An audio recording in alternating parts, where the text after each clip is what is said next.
Okay, this is what I've got to do today. I have some viburnum pieces that I need to straighten and cut to length to make arrows.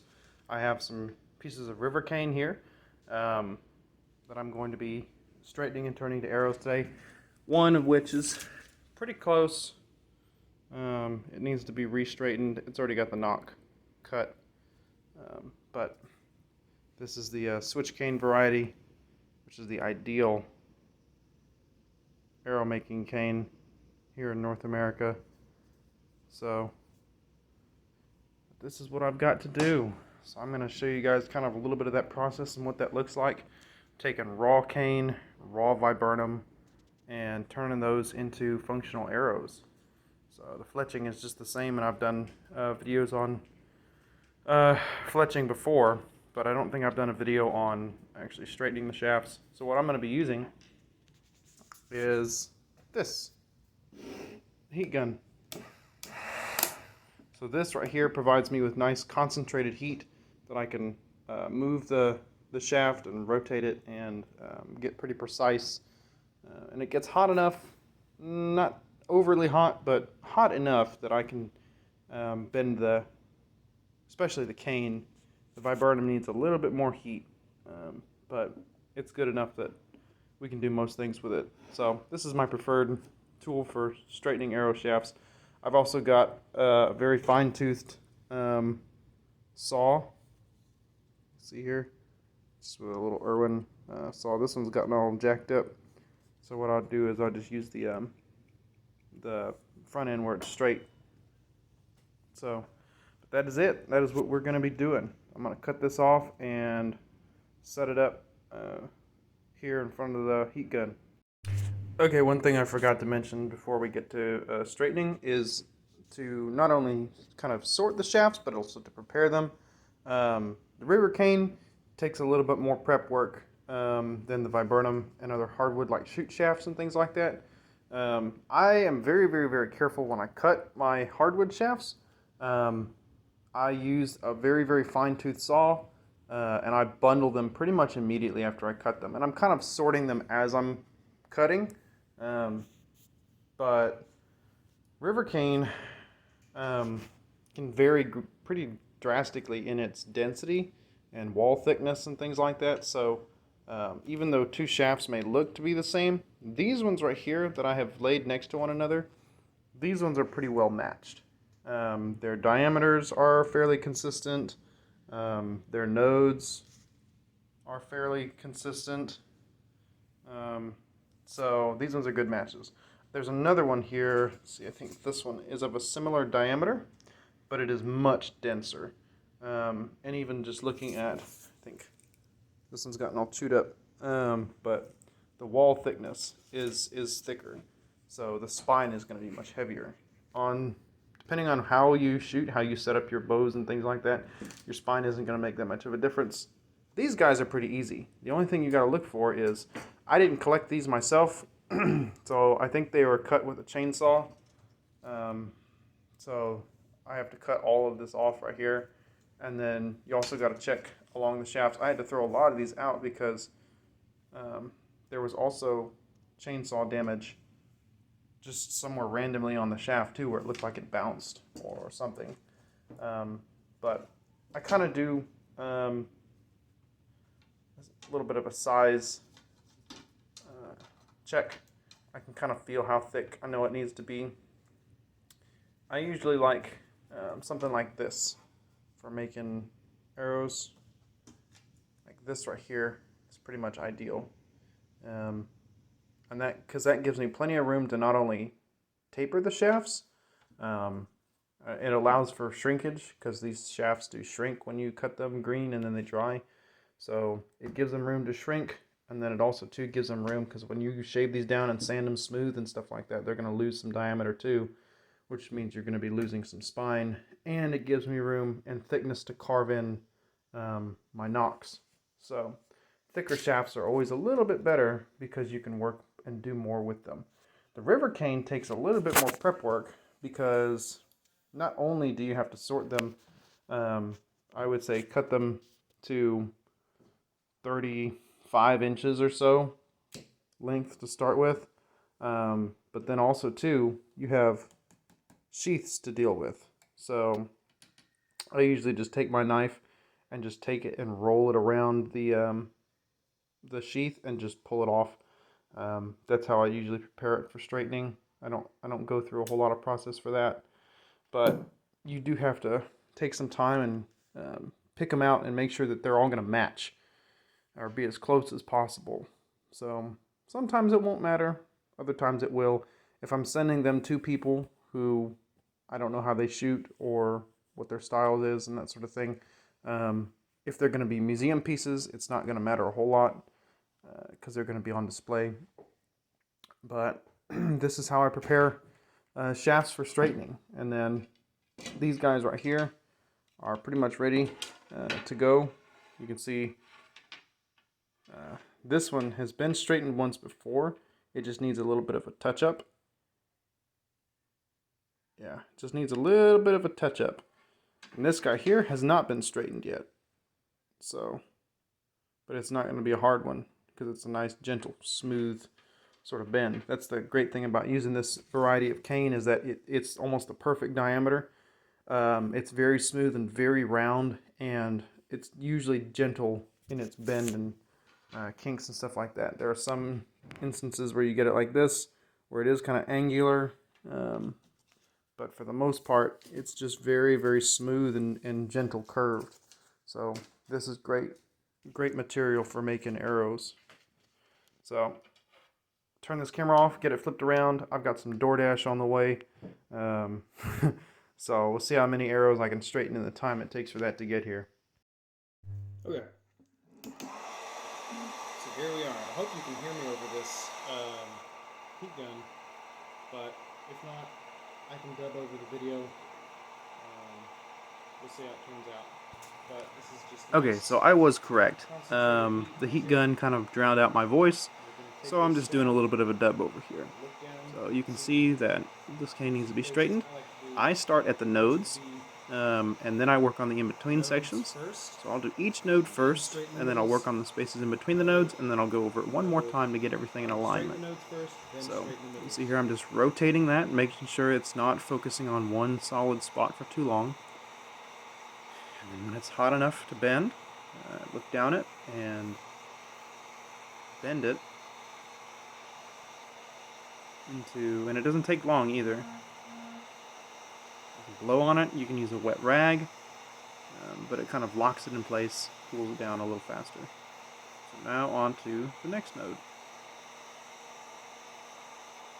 Same thing, just take and rotate it, roll it around, just get the whole outside of the cane hot.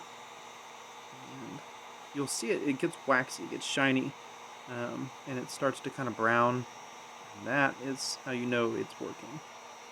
So it doesn't take long at all. Straightening cane can be very therapeutic. It can also be a pain in the butt, but it's all worth it because the arrows that it makes are very good.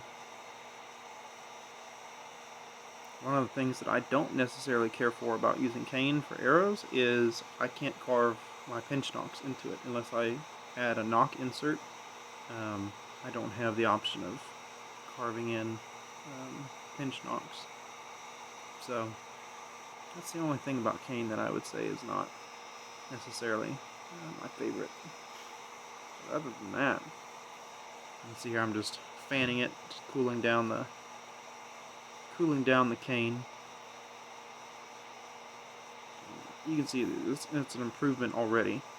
Now it's time to start it on the middle sections, and this is where you have to be a little bit choosier about where you heat, because the nodes, you can see that it's an obvious point, but in the in-between sections it's a little different because you don't have an obvious point to focus on. So what I usually do is use my hands sort of as a pressure guide. I'll roll it and I'll feel where it's given more resistance in between the nodes, and I'll just bend it and keep my mind on that, and then when it gets hot enough I bend in the opposite direction. So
I'll straighten it one more time, but for right now, I'm gonna lay it back here on the table.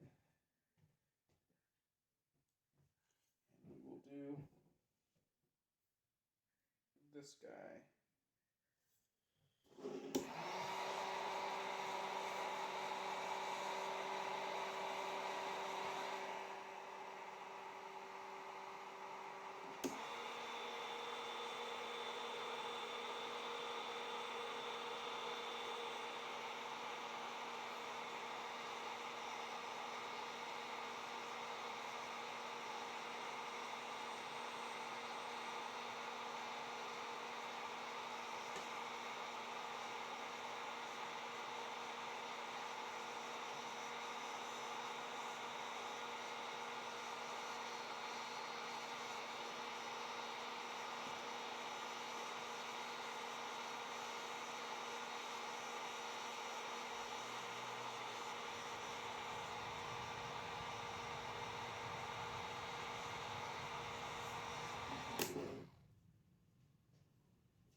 That'll be good enough for now.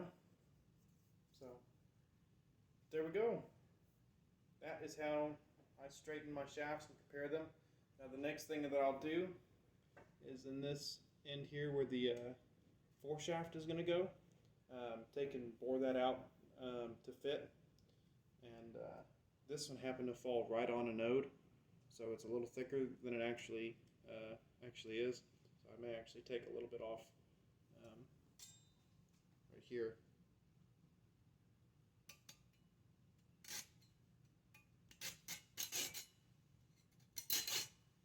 If you don't have one of these saws, I think you're missing out, because they are great, they're sharp, and they cut through delicate materials like rivercane that tend to splinter really well. So yeah, so basically what I'll do is I'll take and bore that out to fit a foreshaft of the same diameter as the cane. So, and yeah, there we go. So it's already got a self-knot cut in it, although this could be fitted with a footing.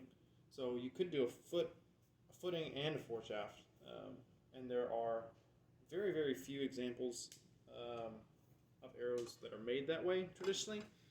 So usually it is a self-knock and a foreshaft, and the foreshaft is either attached a stone point or brass point in the 18th century, or it's simply carved into the foreshaft, alligator scales or alligator gar scales, just simply carved wooden points like wooden broadheads or blunt points for small game. So that's a easy way to keep your arrows in good order and to know exactly, if you make a set of foreshafts and a set of arrows, you keep your foreshafts in your bag, you keep your arrows in your quiver. You don't have to worry about breaking or dulling your points. You can carry more than what you need. So it's a good way to hunt for extended periods of time and to travel with your arrows rather than just having the points directly affixed to the shaft.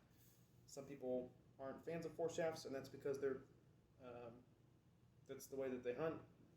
They're modern day hunters, and our foreshafts also serve a spiritual purpose for us, which I won't go into any great detail on, but our points are considered to be unclean or dirty. We don't reuse them, we don't keep them. It's considered disgusting.